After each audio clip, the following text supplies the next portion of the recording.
Hell in Microcosm by Jim Webster takes center stage today. We're going to be conducting a little battle using the battle rules in this book in support of our Hyde campaign. We're using the book Wargaming Campaigns by Henry Hyde to build a strategic map that looks a little something like this. For those of you that are new to the series, the nation of Osterregnum has essentially kidnapped the leader of Septemtria and is holding him hostage. Not a wildly popular move down here, but the leader is an autocrat. He doesn't care. The guys up here aren't really thrilled with the new regime that's in power, but you know, so there's political divides on both sides of the border. The tactical situation is that a regiment of the Southern Boys have captured this important rail junction right here, and another regiment of their enemy, the Northern Boys, have come down to whoop up on them. Bear in mind there's a silver mine here, and as long as the Southerners hold this, they can start filtering money down here and maybe get enough silver out of those mines to make this whole process worthwhile. I think it is worth pointing out that we need to figure out whether or not the company of military police, the gendarmes, that have taken over this mining town, what kind of resistance do they face?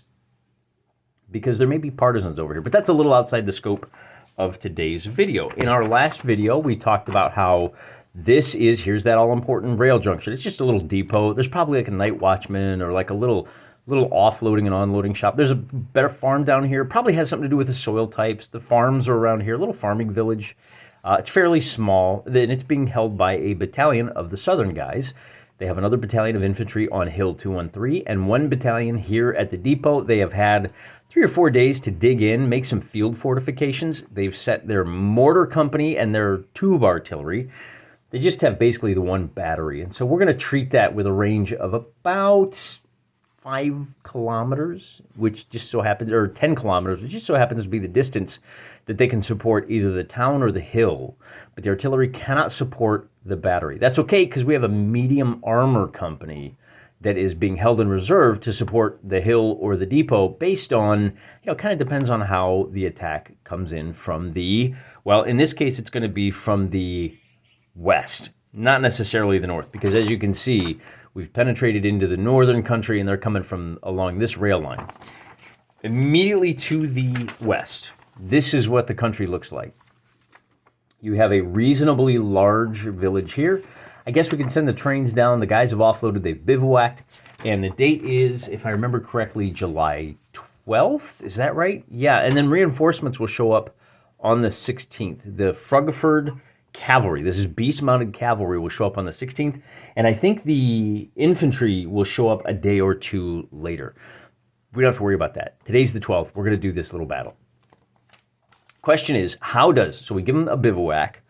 So 2 really big questions we need to look at. And the first one is air power. Spoiler alert, nothing ever happens. Air power are given points, and what you do is you have to dedicate those points to specific mission objectives. In our case, we treat each of our fighters as a sort of all-purpose utility fighter that we can arm as needed on an as-needed basis.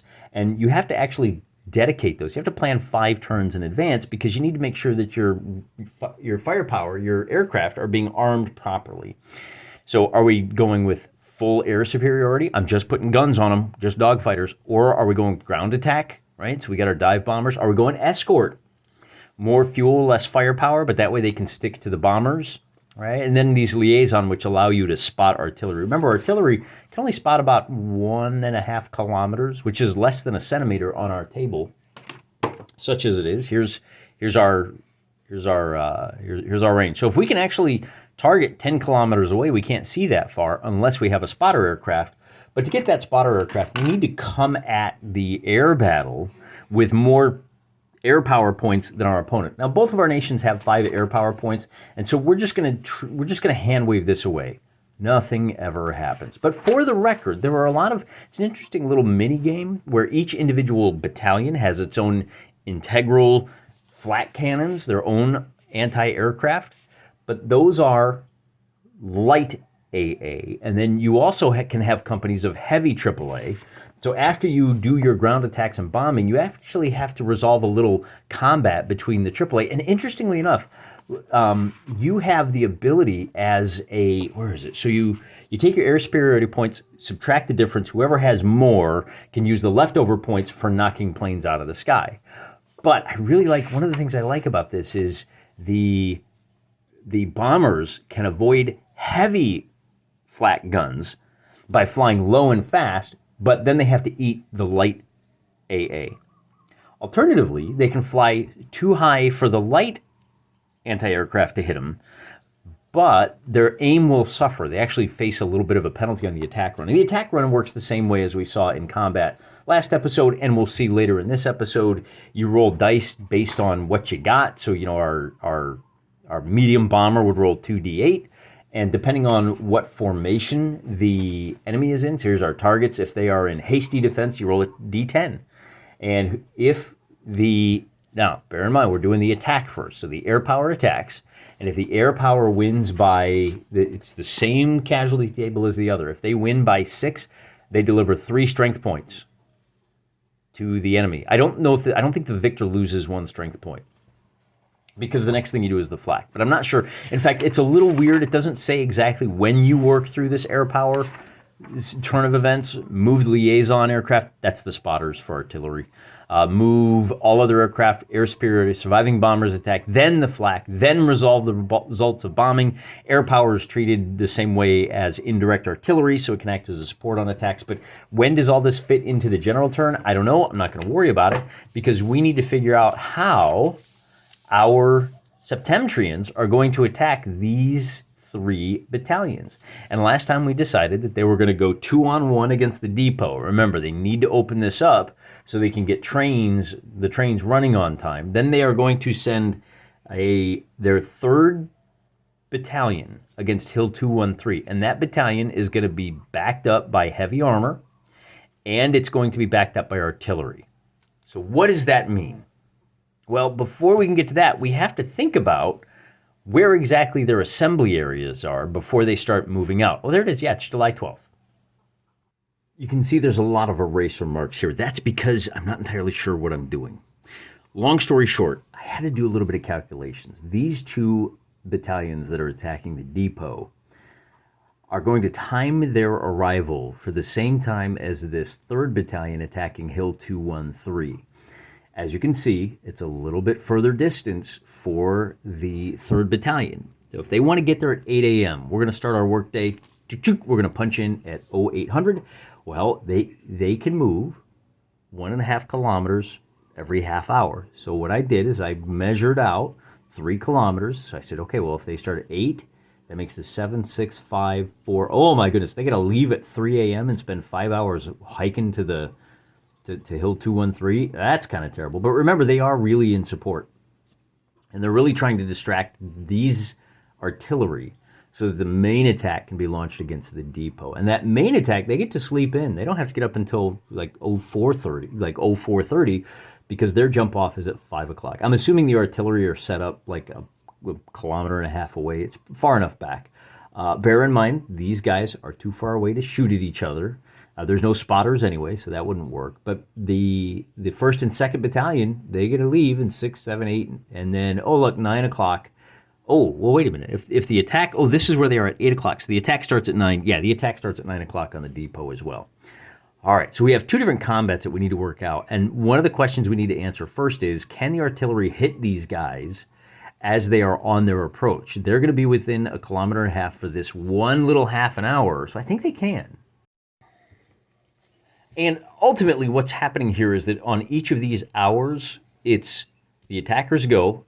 They're all in prepared attack. They have orders. These 2 units are ordered to secure the depot. If they can drive the enemy off, 1st Battalion will stay at the depot. 2nd Battalion, who is supporting, will chase off and pursue for until they lose contact.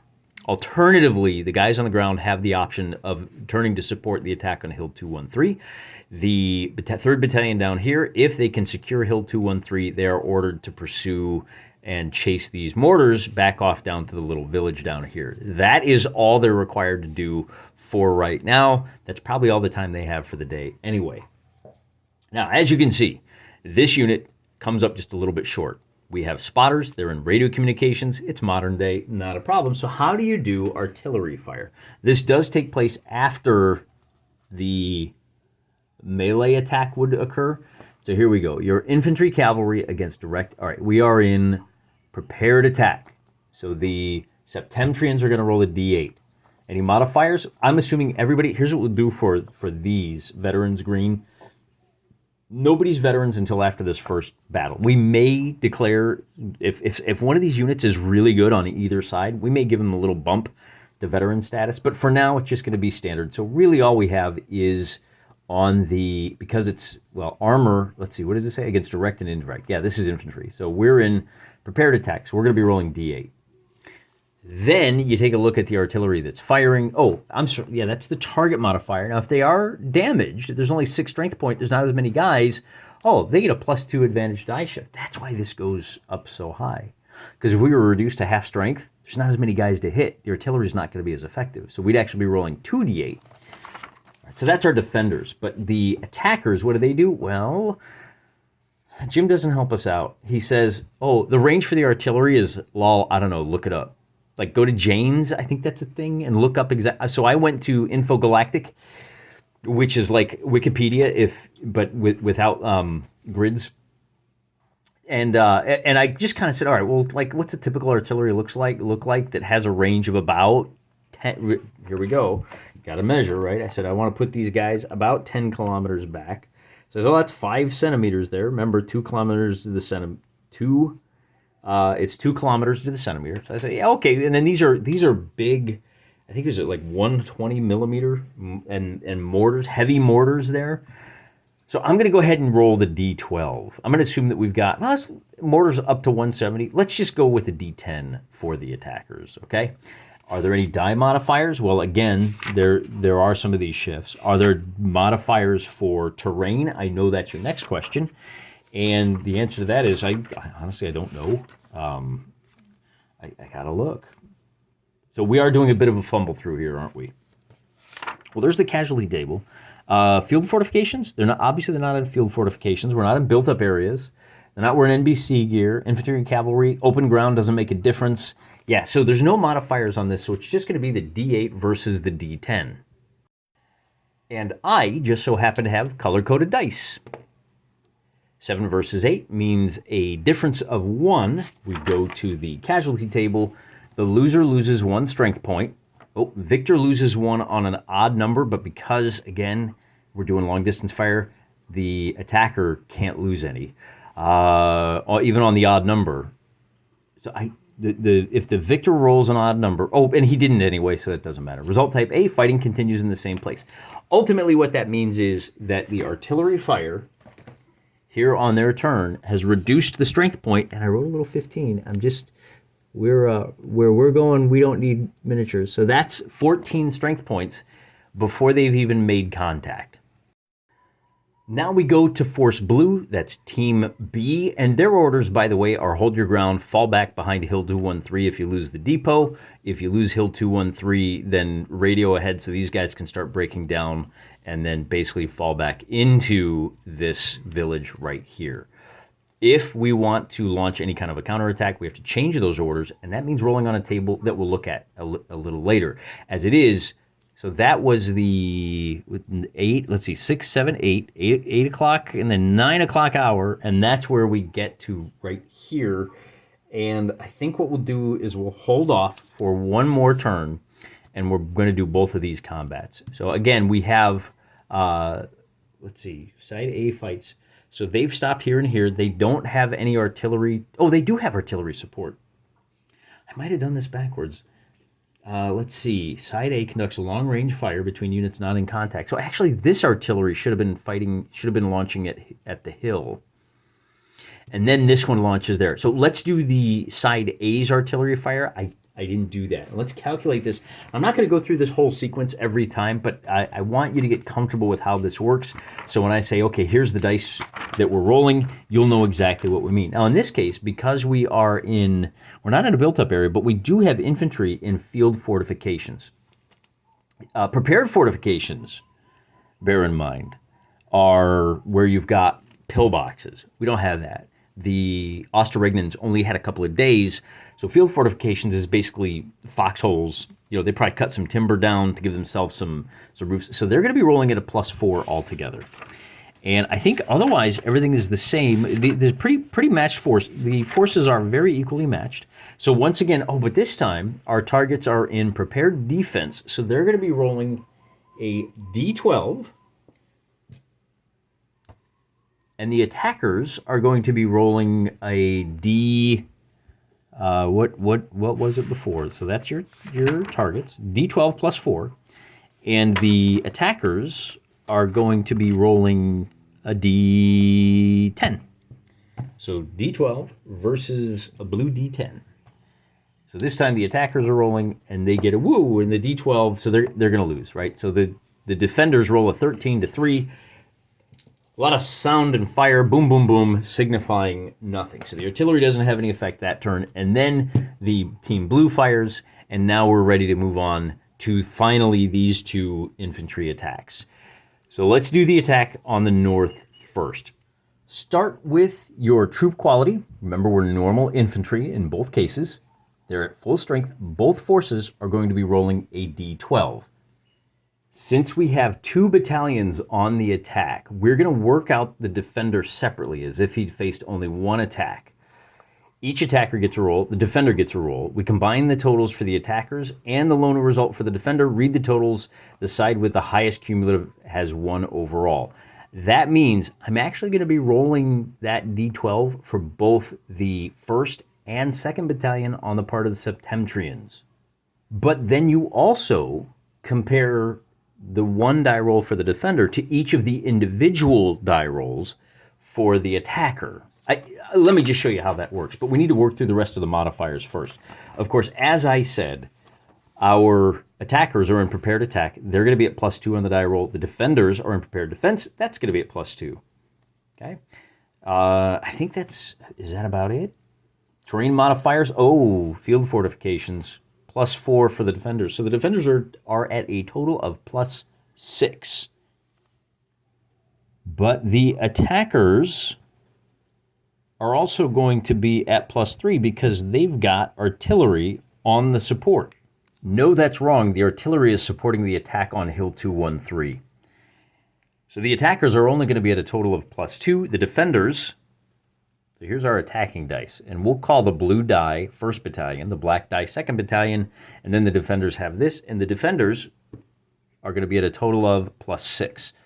+2 because they're prepared defense, +4 for the field fortifications, and so we roll, and the defenders get a total of 15. Wait a minute, I almost got my dice confused. Red arrow, red attacker.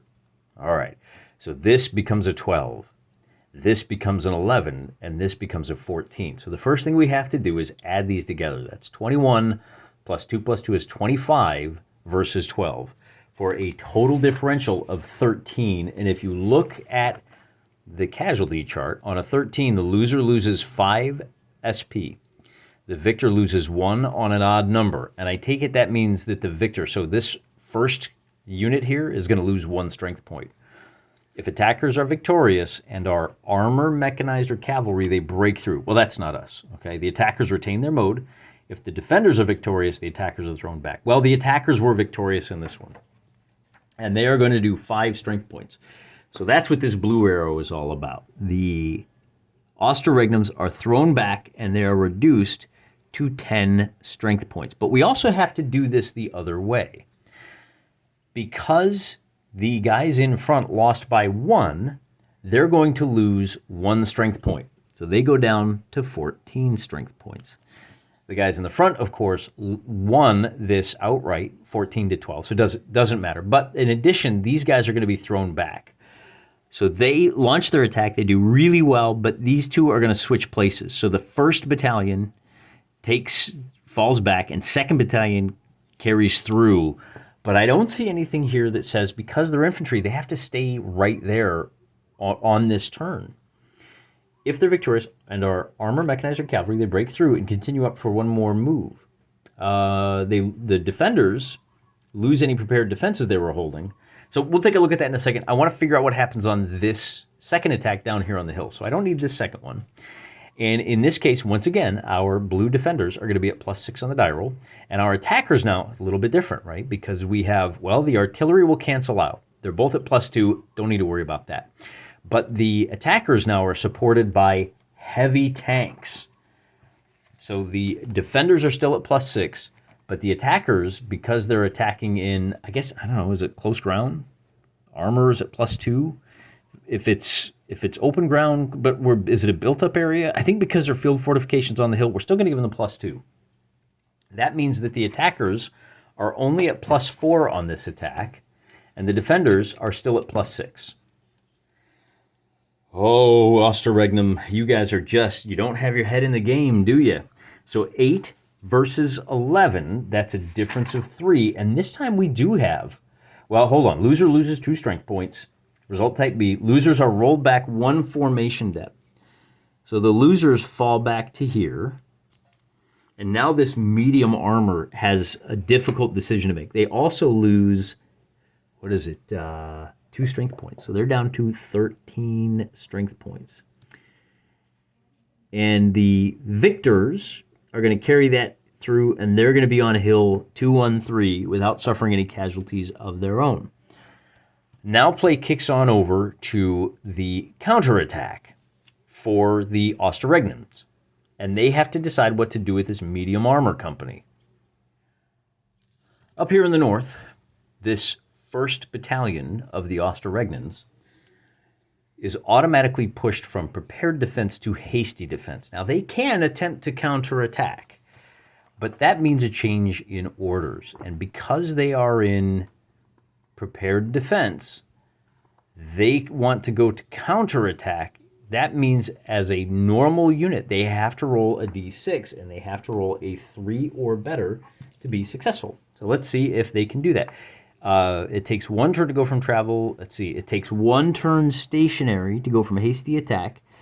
And then where's any unit in hasty defense can go into counterattack immediately, right? So that's where we're at. But because we have normal troops, we have to roll a d6 and we have to beat that.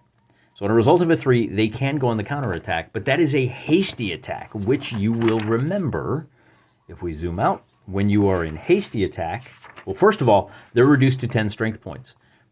So they're only going to be rolling a d8. And then because they are in hasty attack, where's hasty attack? I think there's no bonus to that. Let's check. Is that? Let's see if we can get that to zero in a little bit better. Attackers who catch their enemy, no, immediate counter. Oh, here we go. Troops doing an immediate counterattack. So we do get a +1 on this fight. So we come back and we say, all right, cool. We are going to be throwing another interesting thing that happens. If our artillery has a range of 15 kilometers, that sounds pretty good.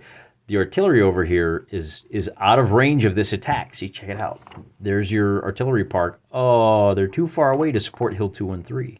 So they're going to have to support this attack up here on their turn. Meanwhile, this artillery can't help at all either. So in this case, it's going to be a D8 +1 for the attackers going up against a D12, and that's that 15 strength point for the defenders. But the defenders now, remember what we said, if you take that depot, they're still going to be in hasty attack, right? So they are not, let's see, defenders in, yeah, they don't get any bonus, so it's just a straight up D12. Unless they have taken the depot and we said that they go into hasty defense. Is that what we want to do? They have to do that on their turn, though. So it's just going to be a D12 versus a D8 +1. So on this counterattack, we get, so the attacker was at a 3. And, so this did not go well for him. We get a 6 for the other, so that's a difference of 3. The loser loses 2 strength points, and the victor loses 1 on an odd number. No odd numbers, nobody loses. That is a result type B. The losers are rolled back 1 formation depth. They lose any, but they could use defenses they're driven back onto. So these guys are now reduced to just 9 strength points, and they are unable to rally. And I think because they go on counterattack, their footage reduces to there.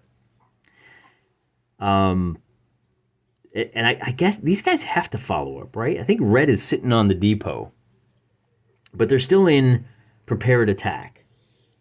And if you're still in prepared attack, I don't think you get that bonus when you're defending. Are they being stiffened by anything? And then because these guys we're not going to give them the benefit of the guys that were thrown back. They need to take this half hour to recover, and then they can move up. In fact, their orders are to join the attack on Hill 213. Likewise, with this unit that was driven back, they are going to be launching an attack forward. Now, they are going to be at D12 strength. So let me just roll, and we'll find out what happens. So no bonus here. The counterattack gets a 6. The guys that are, except that was the other thing that I probably should have thrown the medium armor at the depot. I guess the medium armor joined this attack down here to stiffen, and that means, now bear in mind, it's medium armor versus heavy armor. And so, let's see, they are both at +4. Armor, stiffening, and attack are always at +2, but the trick is if you're on prepared attack, not the case here, your die roll is a minimum of 4. I think I forgot that on that opening attack. But it wouldn't have mattered because the attack roll was higher, so it didn't matter. But that's important. If you have armor supporting an attack, that's why armor are offensive weapons primarily. It means that the worst result you can get on any die roll is a 4. And that ain't nothing, man, because when you factor in the +2, man, you're doing pretty good. All right, so we have our counterattack is a +1. The red die is at nothing, so that's 3. And I think the counterattack is going to... we do have tanks on both sides. They're the same. Those are a wash. So, with a difference of 3 now, the loser loses 2 strength points. No, 1 strength point. The victor loses 1. And fighting continues in the same place. So no change in position, but we are down to 13 strength points on this side, and we are down to 12 strength points on this side. And that's going to be it for Blue's attempt to re-carry the ground. Play then kicks on. I think the artillery might have made a difference too. Now that I think about it, let's double check that. If you have artillery helping you out, it's not explicitly stated anywhere in these rules. Boy, get used to hearing that. But I don't think that artillery. I think these support modifiers. This is if you've made a mistake and you're in melee range. I don't think they factor in. I think that's a whole separate thing where we say, okay, now that the melee is done, they can engage in long-range fire, but can you fire danger close? The rules don't say whether you can fire at a unit that is in contact with another unit. I'm not going to do that in this case because things are not that high stress yet, or important, or also it'll speed things along a little bit, which is a consideration. You can see that we've had a little bit of back and forth. The attackers are doing reasonably well so far. I think that was the blue counterattack. So now red is going to go back on the attack, and we are in hasty attack.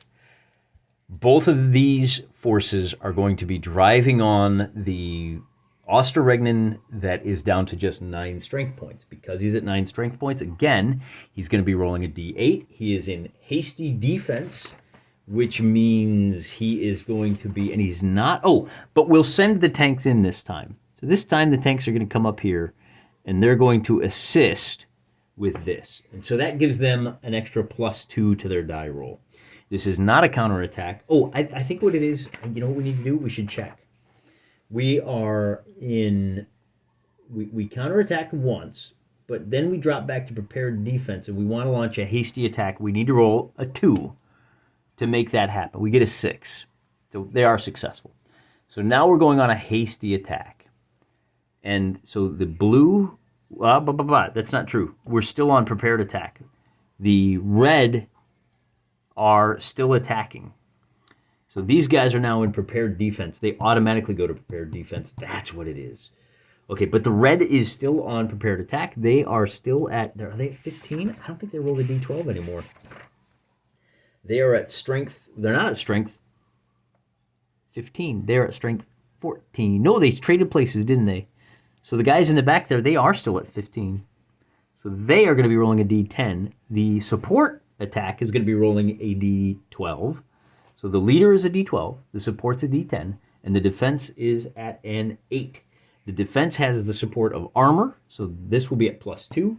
Because they are on hasty defense. Since things are going so well, why don't we actually have this unit with 14 strength points? We're gonna change their orders. We're gonna go from prepared attack. We're gonna go to hasty defense. We need to roll a 3 or better to pull that off. We get a 6, so now they're in prepared defense, and that means that our strength unit, our 2nd Battalion, is still on prepared attack, and they're attacking. So we're now in hasty defense. And next turn we can go to prepared defense, and that'll help us hold it. So we're just going to roll the D12 for the 15 strength point. And why don't we go ahead and roll these dice and see what happens. Because we have a medium armor company supporting...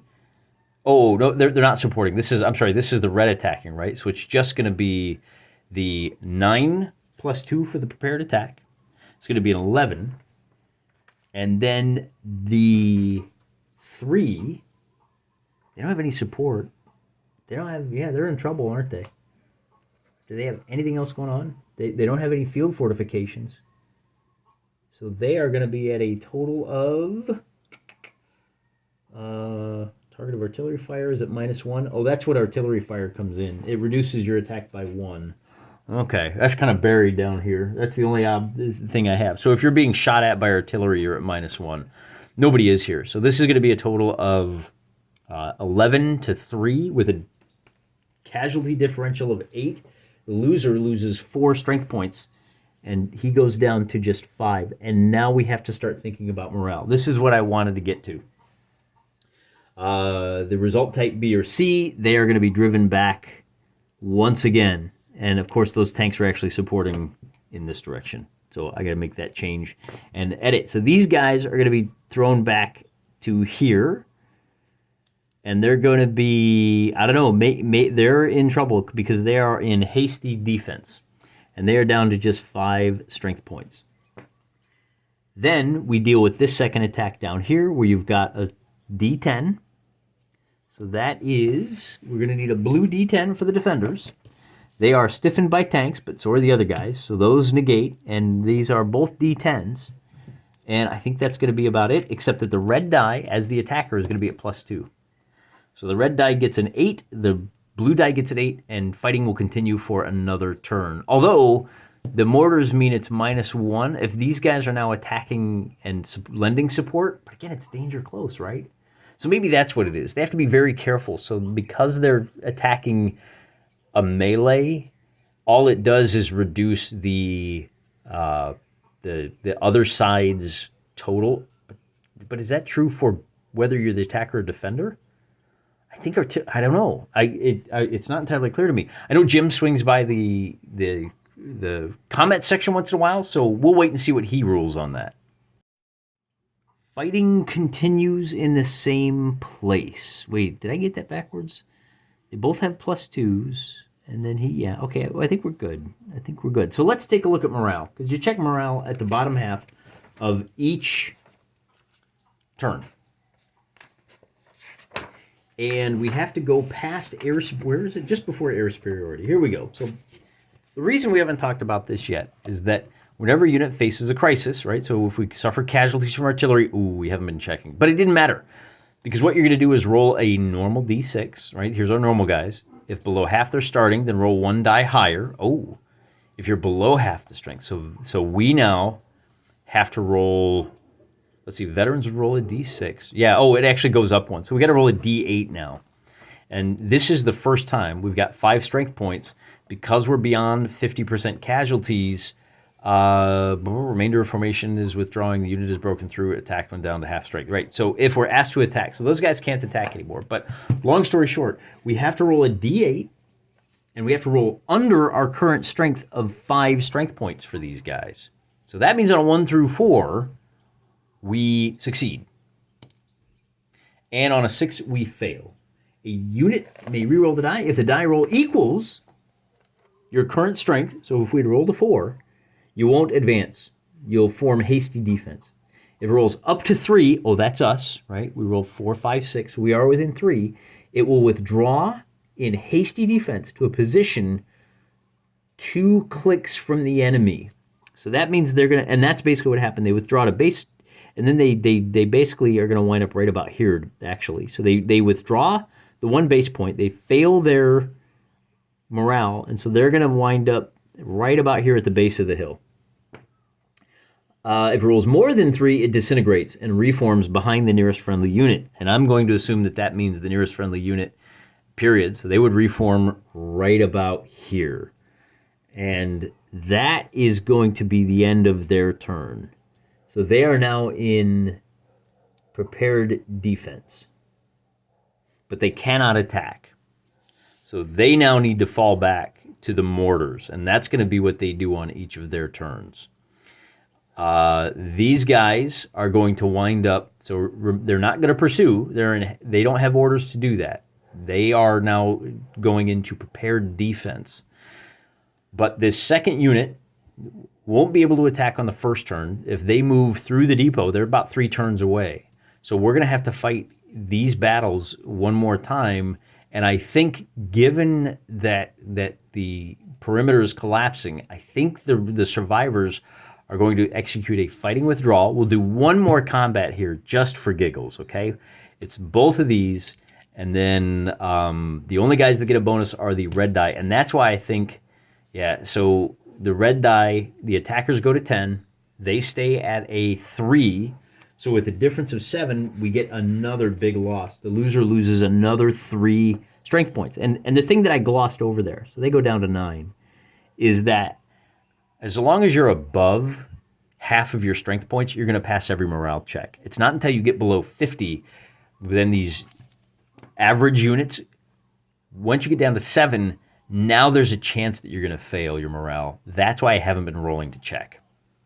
They're going to be at 9 when they are driven back. And they're going to exercise the better, and the artillery is going to fall back. So the remainders, the shattered remnants of the Osterregnen forces are going to fall back into here. They're going to set up a defense around this town, and we've been going at this for a while. So, and this is, bear in mind, this is just a 1v1, 1 regiment versus 1 regiment. If you are the kind of guy that likes to fight core-size battles at this scale, you could happily spend 4 to 6 hours just working through. And of course, we're not using miniatures. I think the miniatures might make this a little bit easier. But one thing that would make it a lot easier is if you came up with a quick reference sheet for this, because this is not the best organized. I feel really good about shoving thousands of troops around. It's a wonderful scale, and we really only have 5 units per side, like 5 actual units, 5 pawns that we have to move around and make decisions for, which is really convenient scale. And we were able to figure out that, okay, there's going to be some furious fighting for a couple of hours over the depot before the defenders are finally thrown back with significant casualties. Likewise, we had strong fighting over Hill 213 before the defenders ultimately were called back because the casualties were just too high. They didn't do a whole lot to the northern boys, and that's where things are going to draw. And I guess the other thing I should point out is we're up to about 3 in the afternoon here, right? We started our attack at 9. We did 1, 2, 3, 4. Oh no, it's only about noon, maybe about 1 o'clock when this is going down. So there's still plenty of daylight left, and the only real question is whether the Septembrians want to pursue or not. Given that their artillery is over here, it's going to take some time to get them into position. So I think what we'll do is we'll back off. And then, of course, remember, we've got these reinforcements coming up from Frugford in a few days.